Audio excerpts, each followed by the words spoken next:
Hello and welcome to this video on positive externalities. In this video we're going to be looking at what is meant by positive externalities and then using external benefits analysis to illustrate the concept of a positive externality. So let's have a quick reminder. Externalities are the effects of a decision by a consumer or a producer that has an impact on a third party. So externalities, always think about impacts on third parties. And if that impact is positive, is a good impact, has a benefit, we call that a positive externality. And if that impact has an overall cost, we call that a negative externality. And in this video today, we're going to be looking at the positive externalities. So positive externalities exist when what makes sense to an individual to do has a positive impact on a third party who didn't make that decision. So for example, going to university and getting a degree might make sense for you because you're going to enjoy the learning, get the benefits of that, you're going to earn more money, get the benefits of that. But can we think of any third parties who might also benefit from that? Well, actually, if you go on to get a well-paid job as a result of your degree and end up paying more tax, then the government is a third party who is benefiting from your decision. They didn't make the decision, but they're a third party who is benefiting. Let's think about your decision to treat your head for head lice. I'm not being personal here, I'm just saying if you had head lice and you treated it, that would make sense for you to do so. But can we think of any third parties who might also benefit from that? Well, actually your classmates might benefit from that as well because they've got a reduced chance of catching your head lice. Getting an operation, again, might make sense for you because it would improve your health, but could also have a positive effect perhaps on your employer because you don't take as much time off work anymore and so you're more productive and they would benefit. They're not the doctor or the patient, but they are a third party who is benefiting.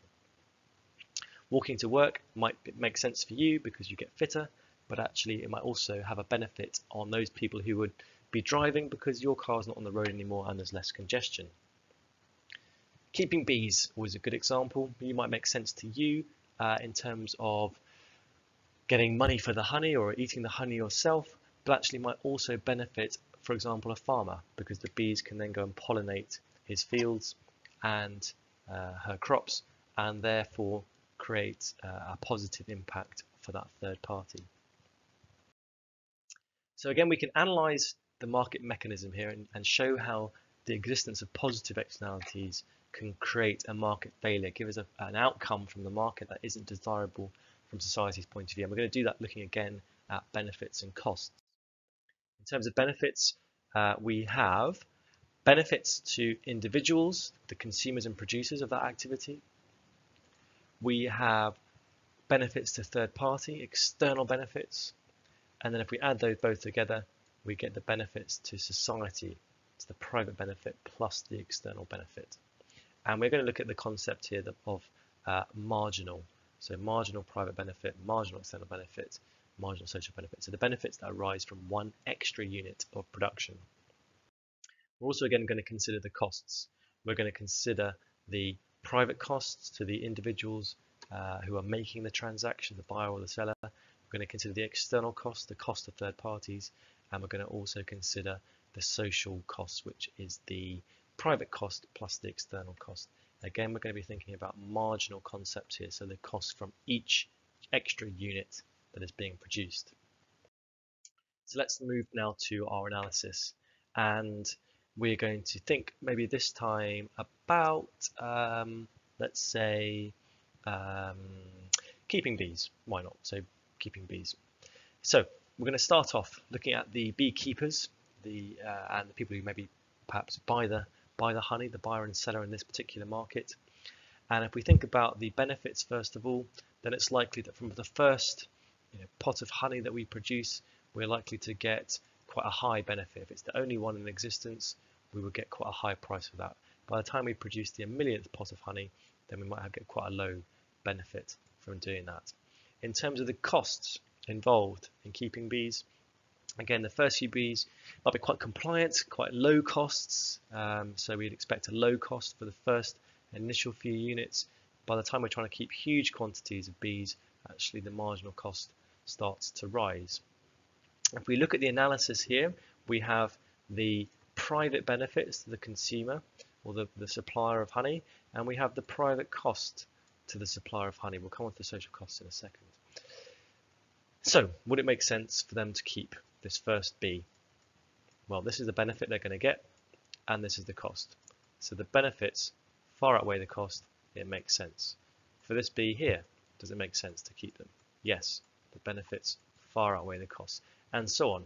But for this B over here, actually the costs up here far outweigh the benefits. So it doesn't make sense for this particular B. So again, we would have a free market situation where they would produce up until this point. It makes sense to produce this particular quantity of bees because prior to that, to the left, the benefits exceed the costs. After that, to the right, the costs exceed the benefits. So let's add this analysis onto our diagram. We're going to get here the market equilibrium quantity, the quantity that we would get in the free market. Here it is. Okay. Now, what we're going to do next is we're going to look at the costs. So we're going to, and benefits to the third parties, the external benefits and costs. So we're going to assume here actually there are benefits here of keeping bees that go beyond just the seller of the honey or the consumer of the honey, but perhaps the farmer as well from having their crops pollinated. And people maybe, nature enthusiasts who like having bees around and all the good stuff they can do for the ecosystem. So we're going to add in these external benefits to third parties. And so as a result of adding on the external benefits to the private benefits, we're going to get the benefits to society as a whole.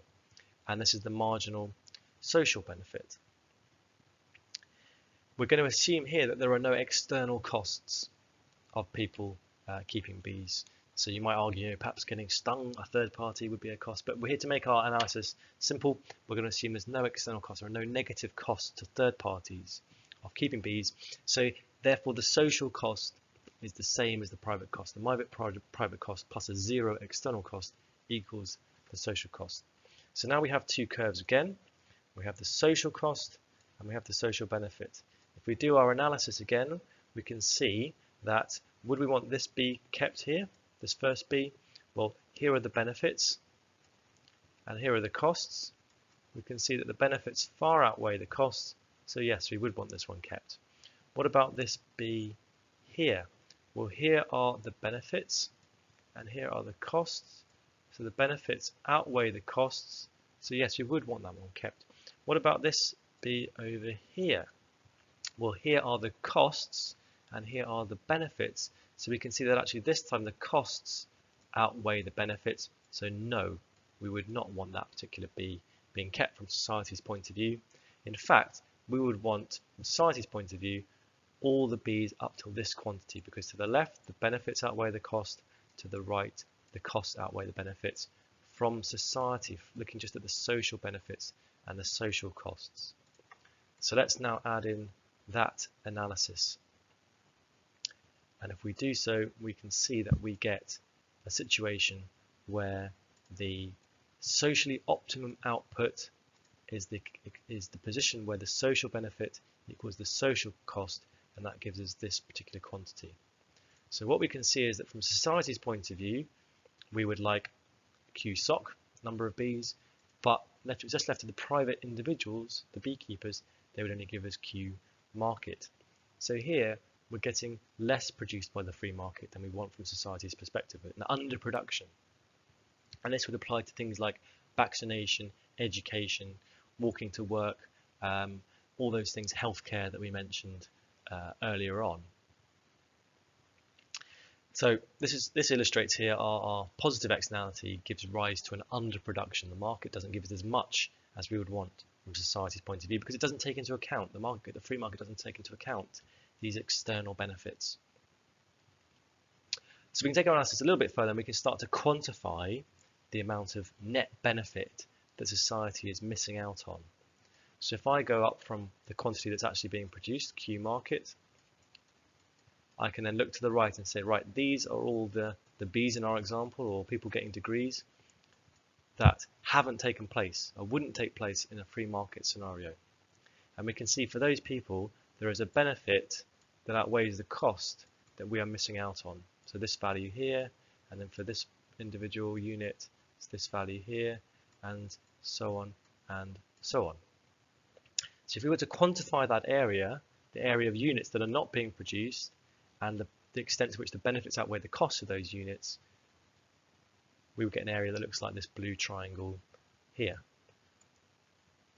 And this blue triangle here represents the net welfare loss, or the net welfare gain that potentially could be had if we were to produce more units.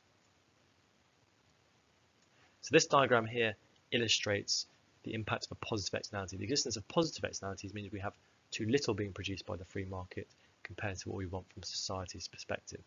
So this is an important diagram again. Let's take this one down in our notes.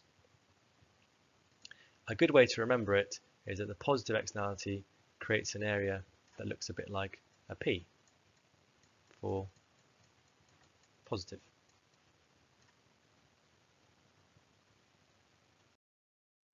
So a positive externality is if the net social benefit is greater than the net private benefit, a positive externality exists. The socially optimum output is greater than the market output. So the free market may underproduce goods or services that possess positive externalities. So positive externalities will cause market failure. There is an underproduction of the good or service if left to the free market. The external benefits to society mean the socially optimal output is greater than the market output.